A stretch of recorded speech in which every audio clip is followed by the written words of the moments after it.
درگیری‌های شدید طالبان با مقاومتگران. آمر کشف فرقه طالبان در بدخشان با چند دپو مهمات به جبهه مقاومت پیوست. محدودیت رسانه‌ها زیر حاکمیت طالبان. عبدالسلام حنفی میگوید که اگر رسانه‌ها در چوکات امارت اسلامی کار کنند مشکلی نداریم. نگرانی پاکستان از تهدید تروریسم از خاک افغانستان. طالبان به اظهارات تازه شهباز شریف واکنش نشان دادند. و سازمان عفو بین‌الملل میگوید که جهان در برابر سرکوب خونین معترضان در ایران اقدام معنادار کند.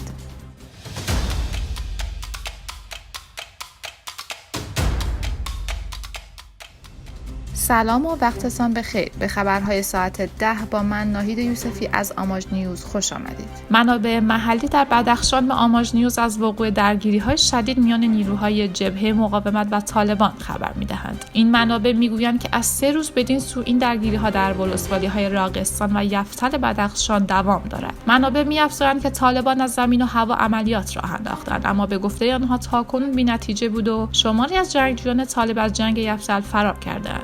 منابع اضافه می‌کنند که در این 3 روز درگیری چند طالب از جمله یک فرمانده کندکشان به نام قاری سجاد از لوای راق و فرمانده طوله قرارگاه لوای راق به نام قاری عبدالرحمن انوری کشته شدند و تا فعلا از مقاومتگران نیز 1 تن کشته و 1 تن دیگر زخم برداشته. منابع محلی تصریح می‌کنند که اخیراً شماری از فرماندهان پیشین جهادی در کران و منجان، راقستان، دروازها و یفتل این ولایت در برابر طالبان ایستادند. از سوی هم منابع به آماژ نیوز میگویند که بخشی از درگیری طالبان در بدخشان با عبدالحمید مجاهد آمر کشف فرقه طالبان در این ولایت است که کسی که چند دپو مهمات را با خود برد و با مقاومت پیوسته. طالبان تاکنون در مورد رویدادهای اخیر بدخشان واکنشی نشان ندادند.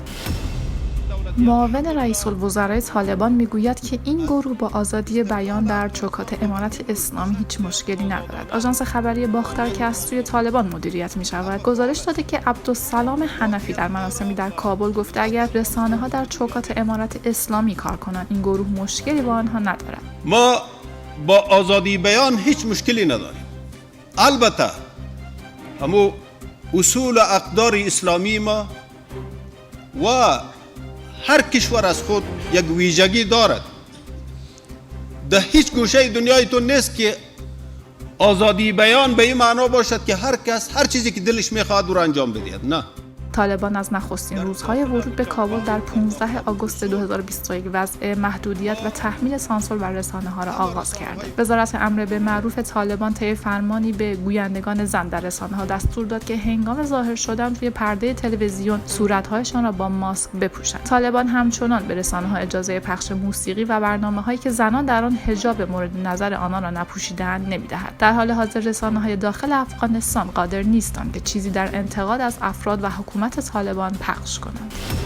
به دنبال نگرانی کشورها از تهدیدات تروریسم در افغانستان وزارت خارجه طالبان بیانیه‌ای صادر کرد و گفت اگر کرسی افغانستان در سازمان ملل متحد به این گروه داده شود فرصتی خواهد بود تا واقعیت‌های عینی و موجود در افغانستان را با منطقه و جهان شریک شود و ممکن است جایی به هیچ نوع نگرانی باقی نماند. شهباز شریف نخست وزیر پاکستان در مجمع عمومی سازمان ملل گفته که اسلام آباد با جامعه جهانی نگرانی مشترکی درباره تهدید گروه‌های تروریستی در افغانستان دارد. او از القاعده، داعش، تحریک طالبان پاکستان و بعضی گروه‌های دیگر به عنوان تهدید یاد کرد که باید به صورت جدی با آنها برخورد شود. همچنان نمایندگان ویژه اتحادیه اروپا، بریتانیا و آمریکا در مورد افغانستان هفته گذشته دیدار کردند و بیانیه مشترکی را روز پنجشنبه منتشر کردند که در آن از حضور ایمن ظواهری رهبر القاعده در کابل یاد شده. این کشورها میگویند که این حمله نشان داد که طالبان به تعهد خود عمل نکردند. وزارت خارجه طالبان در بیانیه‌ای که روز شنبه 2 میزان منتشر شده گفته امارت اسلامی یک بار دیگر این تهدیدها را رد می‌کند. در بیانیه افزوده شده که خاک افغانستان هیچگاه علیه هیچ کشوری استفاده نخواهد شد و اکنون نیز هیچ گروه مسلحی در افغانستان وجود ندارد. طالبان از کشورها خواسته که به جای نگرانی از تهدیدات با این گروه تعامل مثبت داشته باشند. در همین حال حامد کرزی رئیس جمهور پیشین افغانستان نیز به اظهارات شهباز شریف نخست وزیر پاکستان درباره حضور فعال گروه‌های تروریستی در افغانستان واکنش نشان داده. آقای کرزی گفته لانه گروه‌های تروریستی در پاکستان است و افغانستان قربانی این گروه است. عفو بین‌الملل میگوید که با افزایش شمار تلفات معترضان ضد حکومتی در ایران، جهان باید در برابر سرکوب خونین معترضان در این کشور اقدام معنادار کند. این سازمان می‌افزاید که خشونت‌ها در دو شب گذشته در نقاط مختلف ایران نشان می‌دهد که نیروهای امنیتی رفتار وحشتناکی از خود بروز دادند.